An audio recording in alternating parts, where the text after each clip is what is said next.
नमस्कार, आप सबका बहुत बहुत स्वागत है ग्राम पंचायत चुनाव चैनल पर। यूपी में ग्राम पंचायत चुनाव कब होगा,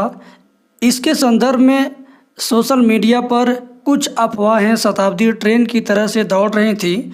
जिनसे आप लोग काफ़ी परेशान थे और काफ़ी कन्फ्यूजन में थे, भ्रम में थे और बार बार आपके मन में ये प्रश्न आता था कि क्या चुनाव की डेट टल गई है, कि क्या वर्तमान प्रधानों का कार्यकाल बढ़ा दिया गया है। इस तथ्य को कहाँ तक आप सही मानते थे, कहाँ तक गलत मानते थे, इसके संदर्भ में आपके पास हमेशा प्रश्न रहते थे। लेकिन आज मैं आपको इस वीडियो के माध्यम से इसी के संदर्भ में एक ऐसी जानकारी देने वाला हूँ कि आपको बहुत ही तसल्ली होगी और 100% सही जानकारी आपको मिलेगी। हिंदुस्तान अखबार की एक रिपोर्ट के अनुसार अपने ही राज्य के पंचायती राज्य मंत्री भूपेंद्र सिंह चौधरी जी ने पंचायत चुनाव को लेकर के क्या जानकारी दी है, उसके संबंध में आपको हम पूरी जानकारी देंगे। वीडियो की शुरुआत करने से पहले आपसे छोटी सी रिक्वेस्ट है कि आप इस चैनल पर यदि पहली बार हैं तो चैनल को सब्सक्राइब कर लीजिए और बेल आइकन प्रेस कर दीजिए, ताकि इस तरह की वीडियो का नोटिफिकेशन आपको लगातार मिलता रहे और आप व्हाट्सएप पर या सोशल मीडिया पर या कहीं भी दौड़ती हुई अफवाहों से बच सकें और सही सही जानकारी प्राप्त कर सकें। हिंदुस्तान अखबार की एक रिपोर्ट के अनुसार लॉकडाउन में ढील बढ़ने के साथ ही अब उत्तर प्रदेश में त्रिस्तरीय पंचायत चुनाव अपने निर्धारित समय पर ही करवाए जाने की भी तैयारी तेज़ी से शुरू हो गई है। अगर आने वाले महीनों में स्थितियां बद से बदतर नहीं हुई तो कोरोना संकट से उपजे हालात में फ़िलहाल प्रदेश सरकार का पंचायतों का कार्यकाल बढ़ाने का फिलहाल कोई इरादा नहीं है। राज्य के पंचायती राज मंत्री चौधरी भूपेंद्र सिंह जी ने बताया कि फिलहाल कोरोना की वजह से हुई समस्याओं के नाते अभी तक किसी भी प्रकार के कार्यकाल को बढ़ाने का फैसला नहीं लिया गया है। यानी कोरोना के संकट की वजह से प्रधानों का जो वर्तमान कार्यकाल है उसे बढ़ाने का फैसला नहीं लिया गया है। श्री चौधरी ने यह भी बताया कि पिछले 5 वर्षों में लगभग 1000 ग्राम पंचायतों का विलय नगर पंचायतों में या नगर निगम में कर दिया गया है। तो उन ग्राम पंचायतों का रिकॉर्ड नगर पंचायतों में या नगर निगम में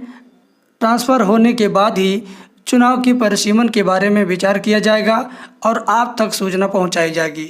उन्होंने यह भी कहा कि बहुत सारे वार्ड नगर पंचायत में और नगर निगम में बढ़ गए हैं और उन वार्डों का जब कागजी कार्यक्रम पूरा हो जाता है तत्पश्चात हम राज्य निर्वाचन आयोग को वोटर लिस्ट छापने के लिए जिम्मेदारी सौंप देंगे और निर्वाचन आयोग अपनी जिम्मेदारी को समय सीमा के अंदर जरूर वहन करेगा। पंचायती राज मंत्री ने कहा कि वैसे भी मौजूदा ग्राम पंचायतों का कार्यकाल 26 दिसंबर तक ही है। इसके अलावा क्षेत्र पंचायतों का कार्यकाल अगले साल जनवरी के अंतिम तक पूरा होगा और जिला पंचायतों का कार्यकाल अगले साल यानी 2021 में मार्च तक पूरा होगा। इस नाते अभी पर्याप्त समय है। उन्होंने उम्मीद जताई कि अगर जुलाई से भी चुनाव की तैयारियों ने तेज़ी पकड़ी तो सब कुछ समय से होता चला जाएगा, किसी भी प्रकार का विलंब नहीं होगा। और उधर राज्य निर्वाचन आयोग को पंचायतों के पुनर्गठन की सूचना दे दी गई है कि जिन पंचायतों को नगर पंचायत में या नगर निगम में विलय कर दिया गया है उसके बाद बचे हुए ग्राम पंचायतों को या पंचायतों को उनकी वोटर लिस्ट का जो तौर तरीका है, जो उसका मानक है, मानक के अनुसार उसे तैयार कर लिया जाए। उन्होंने यह भी कहा कि 12 मई को भाजपा के प्रदेश अध्यक्ष स्वतंत्र देव सिंह भी वीडियो कॉन्फ्रेंसिंग के जरिए त्रिस्तरीय पंचायत चुनाव के लिए गठित पदाधिकारियों व मंत्रियों की टीमों से संवाद कर लिया है और उन्हें चुनाव की तैयारी शुरू करने के लिए निर्देश दे दिया है। तो मेरे प्यारे श्रोताओं, इस वीडियो का यही निचोड़ है कि जो अफवाह अभी तक सोशल मीडिया पर दौड़ रही थी, आपके व्हाट्सएप से दूसरे के व्हाट्सएप तक, फेसबुक तक या कहीं भी, वो अफवाहें बिल्कुल 100% गलत हैं और अफवाह अगर है तो वो गलत ही है। दूसरी चीज़, पंचायती राज मंत्री जी ने बताया कि कोरोना महामारी की वजह से वर्तमान प्रधानों का कार्यकाल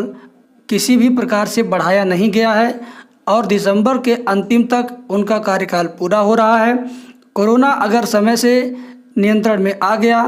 तो कार्यकाल पूरा होने के समय पर ही चुनाव अपने सही समय से संपन्न करवाया जाएगा। इसके अलावा चुनाव की तैयारियों के लिए राज्य निर्वाचन आयोग और पंचायती राज विभाग से बातचीत चल रही है। वे लोग चुनाव की तैयारियों के लिए निर्देशित किए जा चुके हैं। तो आपसे मेरी यही रिक्वेस्ट है और बार बार भी रिक्वेस्ट रहती है